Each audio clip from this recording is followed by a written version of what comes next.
Donc, grâce à cet ami, je peux me retrouver en Tamil Nadu, l'État voisin. C'est un grand État, là, beaucoup plus grand que le Kerala. Alors, le paysage est tout à fait différent. Ce sont des grandes plaines sèches, c'est très sèche, c'est très sec. Il y a peu de végétation.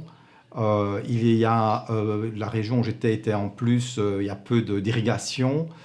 C'est une région pauvre, mais en même temps, c'est une région de grande culture. Les Tamils sont très fiers.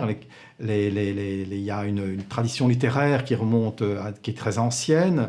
Un peuple très fier, qui est très nationaliste aussi, sur le plan politique aujourd'hui. Pratiquement toutes les élections consacrent toujours l'avènement des partis nationalistes tamils.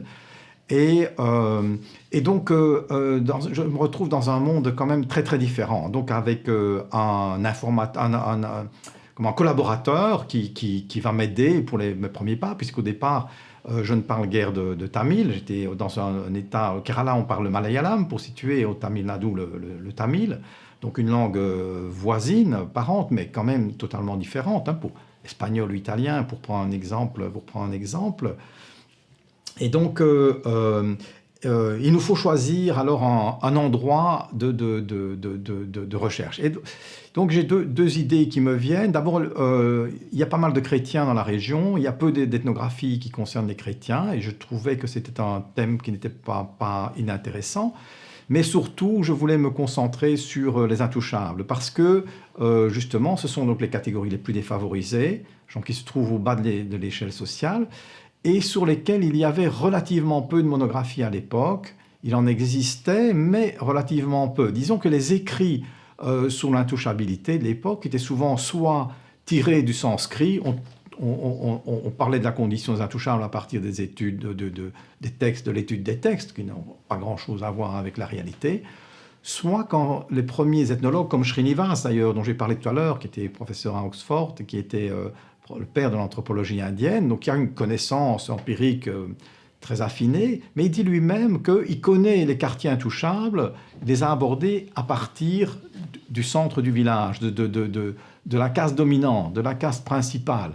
Et donc c'est un peu, si mutatis mutandis, c'est un peu comme si on voulait aborder les serviteurs à partir des maîtres.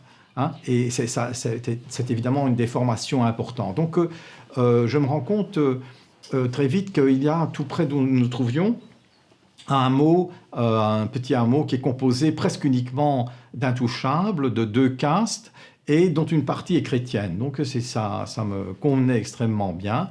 Alors il y a donc une caste appelée Palar et l'autre caste Parayar. Parayar est un terme remarquable puisque ça a donné à toutes les langues internationales le terme de paria. Hein, le terme de paria vient du nom de cette caste, donc qui est une grande caste intouchable, une des castes. Donc ici on a deux castes intouchables qui se côtoient dans le même village.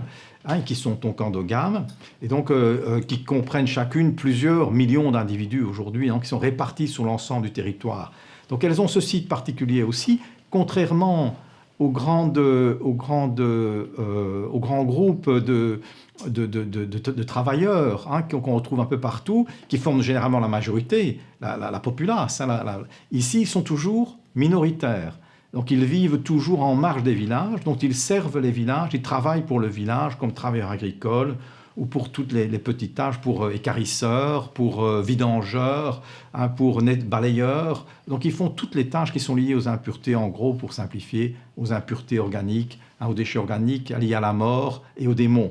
Hein, donc sur le plan symbolique plutôt de ce point de vue-là. Donc tout ce qui est non auspicieux, hein, donc ils prennent sur eux non seulement la misère, mais l'impureté hein, de la société. Ils préservent la société de l'impureté, en fait. Donc, ils la prennent sur eux. Elle leur est attachée de façon permanente et transmissible, héréditaire. Donc, d'où ce sont des groupes fermés avec lesquels on ne peut pas avoir de contact. Ils vivent en marge des villages.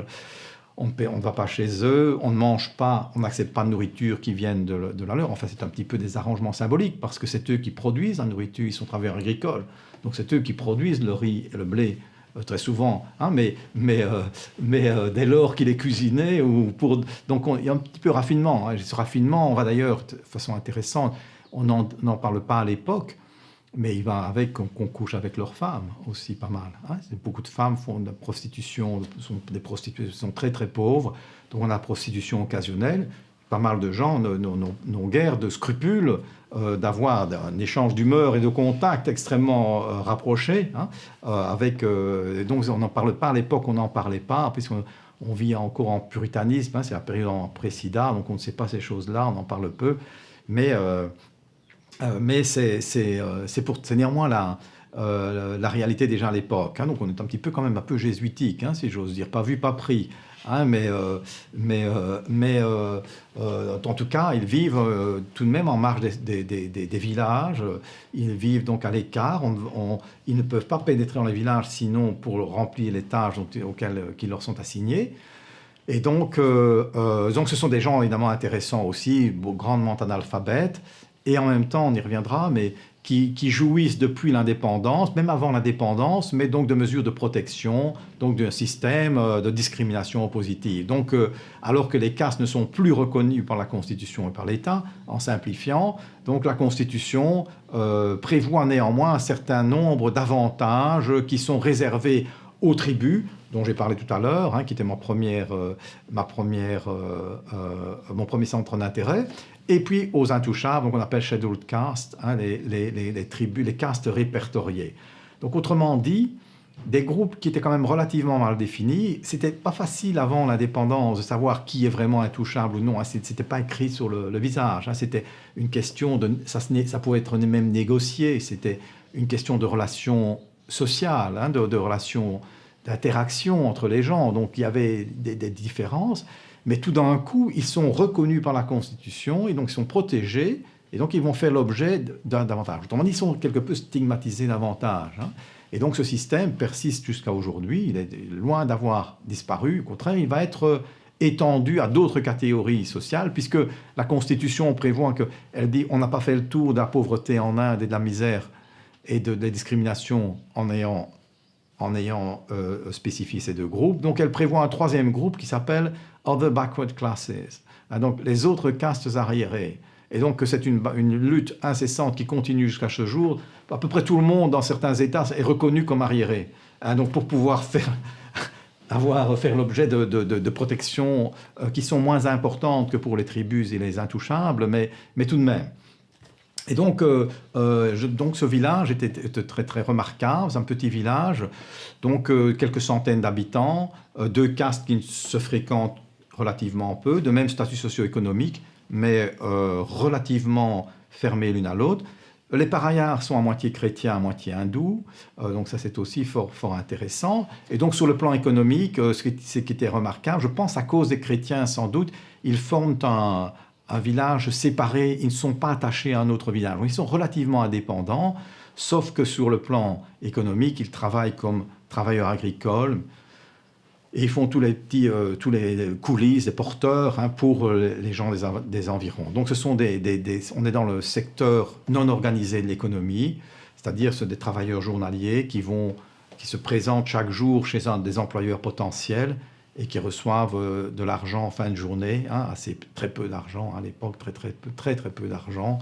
Et donc aussi, une autre activité, ils fabriquent des briques. Ils sont spécialisés dans la fabrication des briques, donc une chose formidable, avec un mélange de terre et de sable et d'eau.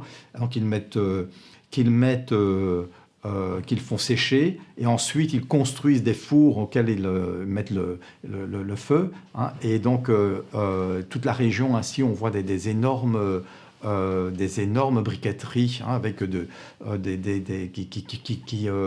qui marquent le paysage en réalité. Donc ils font ça, ils sont payés alors à 1000 briques, je pense, c'était à l'époque 10 roupies pour 1000 briques, hein, qu'ils fabriquaient. Donc ils sont spécialisés, les couples sont spécialisés, mais c'est aussi donc payés à la tâche et journalièrement ou bien au bout de leur... Donc très très pauvres, des gens très très pauvres. Pas d'eau, très peu d'eau. Généralement, ils n'ont pas de puits parce que bon, la région est très, très sèche. Hein, donc, ils n'ont pas les moyens de construire des puits. Donc, ils sont dépendants des autres pour pouvoir avoir des accès à l'eau. Un problème qui va se traduire, par exemple, pendant la saison sèche, que les gens sentent très mauvais, ne peuvent pas se laver, ils n'ont guère pour se laver. Donc, c'était assez remarquable. Les gens essayent d'être aussi propres que possible, hein, mais les circonstances très très remarquables. Et donc, c'est un village fort intéressant. Alors, je me retrouve un peu, d'une façon, je crois, un peu naturelle, comme étudiant, en ancien étudiant d'Angleterre et de la tradition structuro-fonctionnelle, en voulant faire une monographie de village. Donc, ce qui m'intéresse, c'est de reproduire un peu la vie économique, politique, les relations de caste, tout ce qui se passe dans le village, en réalité. Alors, c'est très, très old-fashioned, hein, c'est très vieux jeu, là, un peu. Je pense ici, il y a plus grand monde qui fait ça.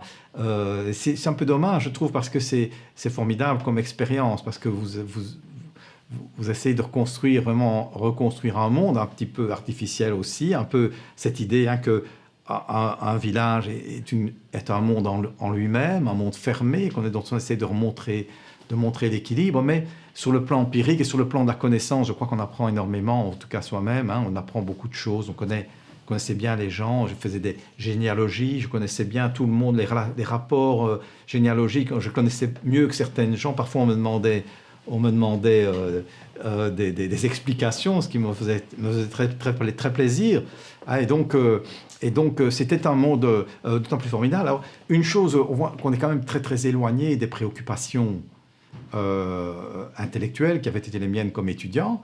Alors, ce qui est remarquable et qui était pour un étudiant de l'époque, c'est que, formidable, c'est qu'il pratiquait le mariage avec la cousine croisée et patrilatérale. Autrement dit, un mariage préférentiel, ils épousaient une cousine.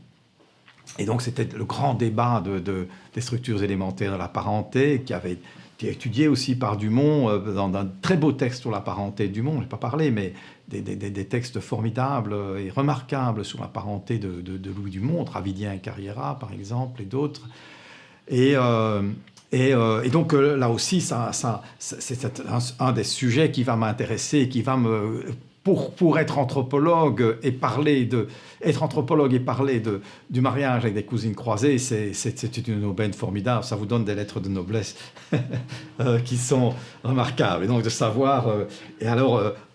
donc ça allait m'intéresser au grand étonnement des populations elles-mêmes qui se demandaient pourquoi je m'intéressais à des sujets aussi peu intéressants et aussi communs que celui-là. Ils se demandaient et donc pourquoi est-ce que cela mène. Donc je me suis retrouvé d'ailleurs de très large mesure dans ce cas de figure, hein, c'est que les gens n'ont jamais compris ce que je faisais là. Hein, ça, c'était pour le plan. Donc, beaucoup illettrés, la plupart illettrés, même ceux qui avaient été à l'école avaient été quelques années. Il y avait des gens assez remarquables et intelligents et des entrepreneurs, il y avait un peu de tout, hein, une chose, mais étudier les autres. Donc, on devait expliquer que mon professeur en Europe, je ne savais pas où c'était l'Europe, m'avait obligé de venir là et que je devais étudier pendant plus. Alors, les gens opinaient du bonnet, là, ils étaient quelque chose qui cloche, mais enfin, ils acceptaient plus ou moins. Et donc, ça a été quand même très, très difficile au départ. Donc, les gens ne connaissaient pas. Je me rappelle que Srinivas cite une anecdote à ce propos dans son Remembered Village dont j'ai parlé tout à l'heure. Il dit qu'un gamin, un voisin, est venu lui dire « Est-ce que tu veux que je vole la poule de la voisine ? Comme ça, tu peux noter tous les termes d'insultes qu'elle connaît. Hein » et donc, il avait bien compris qu'il s'intéressait à toutes sortes de choses. Alors moi, c'était vraiment l'inverse. Il ne comprenait vraiment pas du tout ce que je voulais. Et je l'ai appris plus tard, que des bruits ont circulé sur mon compte, que je préparais un bombardement de l'armée pakistanaise en venant prendre des notes des maisons et de leur configuration. Conversion, évidemment, religieuse, puis j'étais associé aux catholiques. Heureusement, ils étaient catholiques en partie, mais c'était des très mauvais catholiques, hein, donc ils ne connaissaient rien de rien.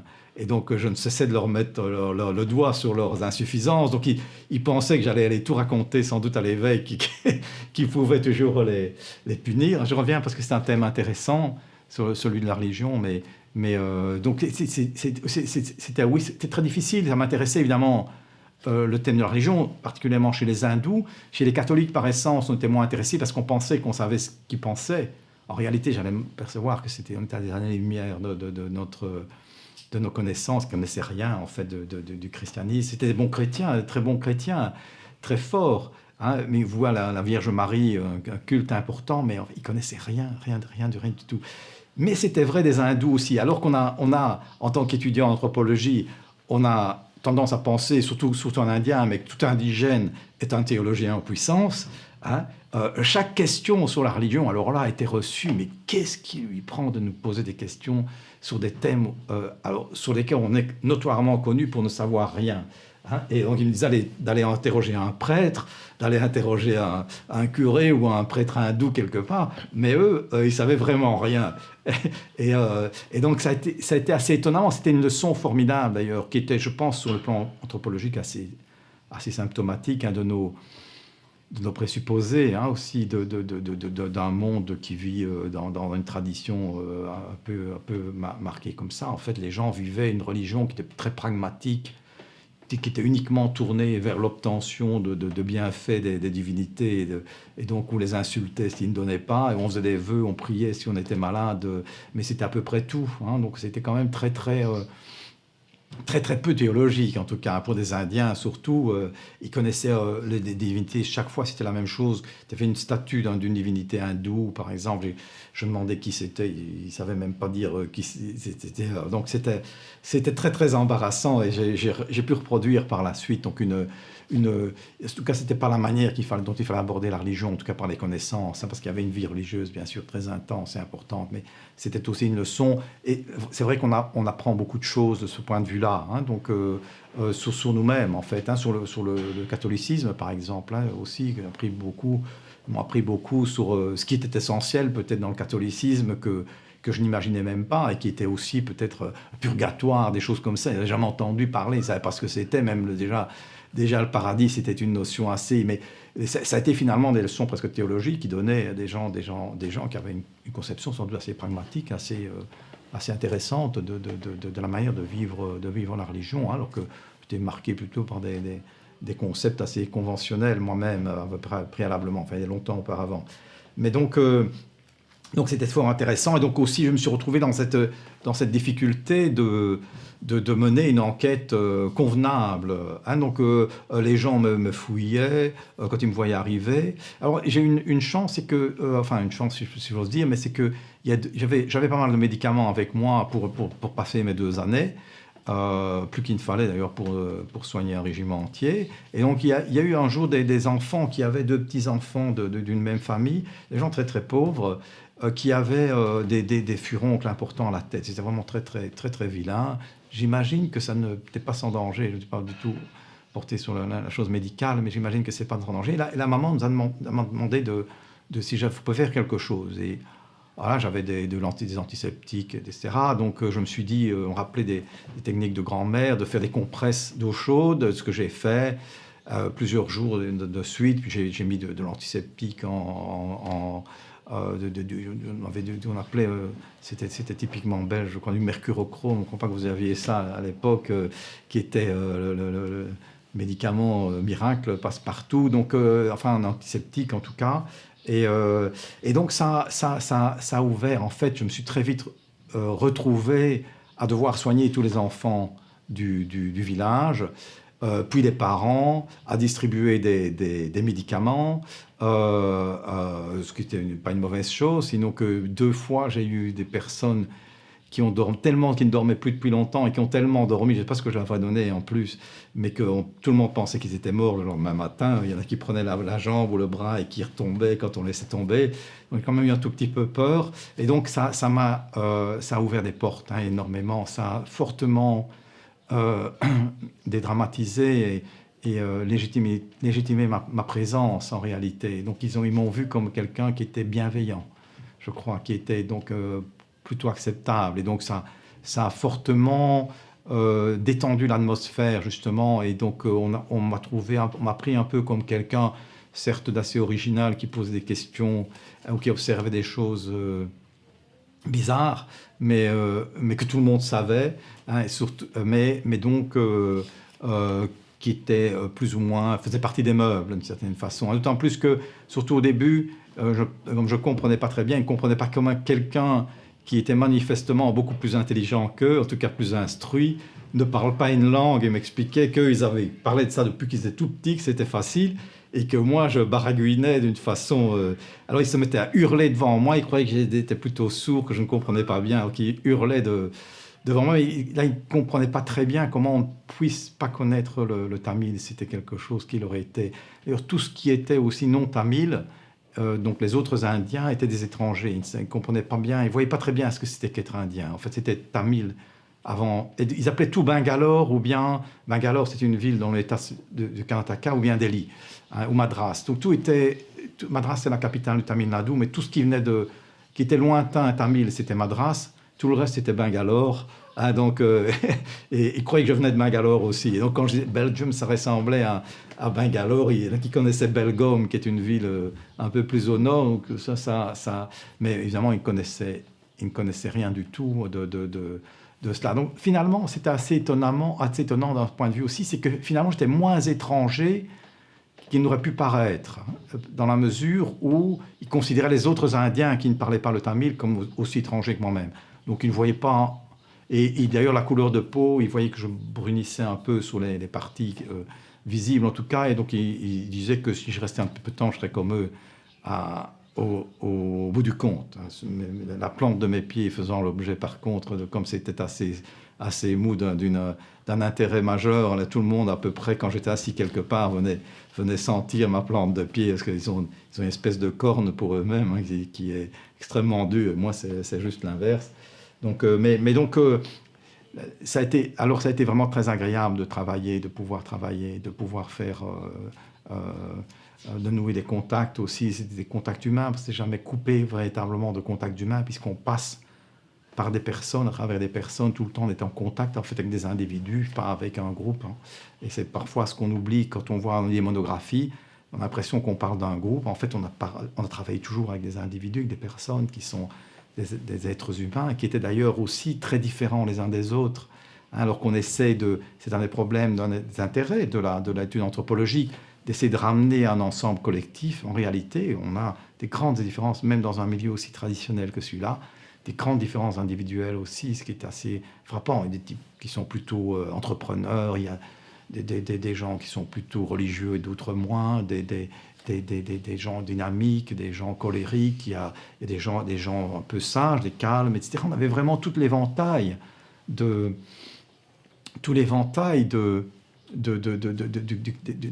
traits humains, des caractères humains que l'on rencontre chez nous. Je trouvais que c'était aussi une expérience importante qui m'a peut-être porté pour la suite à vouloir davantage insister sur les ressemblances que sur les différences. Hein. Et finalement, alors qu'on est projeté dans un monde qui paraît a priori aussi éloigné de nous, enfin de moi en l'occurrence, là-bas, au fur et à mesure que passaient les semaines et les mois, je rencontrais des êtres humains comme moi. Évidemment, ça c'est un peu bateau de le dire ainsi, hein, mais des gens qui me ressemblaient, au fond, qui pouvaient me ressembler, ou qui ressemblaient d'autres gens que je connaissais, qui étaient finalement pas si éloignés que nous. Et alors, au fond, toute la logique qu'on essaye de reconstruire, c'est une logique aussi par un peu de rationalité aussi. Hein. Et je reviens un peu à Raymond Boudon, hein, qui n'a pas eu d'influence sur l'anthropologie, mais à mon avis, peut-être un peu dommage de ce point de vue-là, hein, sur les bonnes raisons que les gens ont à faire des choses sur l'individualisme méthodologique. Hein, je pense qu'on aurait aussi à gagner à retrouver. Si des gens font des choses, c'est qu'ils ont des bonnes raisons. Et très souvent, dans le travail d'enquête de terrain, c'est ce qu'on essaie, quand on essaie de comprendre, c'est essayer de trouver leur rationalité, en réalité, de trouver qui résonnent là. Par exemple, les mécanismes d'exploitation, hein, puisqu'ils étaient fortement exploités, lorsque vous demandez au moindre travailleur agricole d'expliquer pourquoi, par exemple, il ne se révolte pas, il vous donne toutes les raisons qui sont les raisons parfaitement compréhensibles. Hein, du fait qu'on est démunis, qu'on a besoin d'emprunter de l'argent, etc. Donc il y a tout les mécanismes sont parfaitement intégrés, je crois, donc dans dans la, dans cette rencontre qui est finalement une rencontre humaine et enrichissante de ce point de vue-là. En fait, c'est qu'on peut toutes les expériences humaines. Hein, on apprend plus sur soi-même parfois que sur les autres aussi. En fait, c'est quelque chose de très remarquable de ce point de vue. Ouais.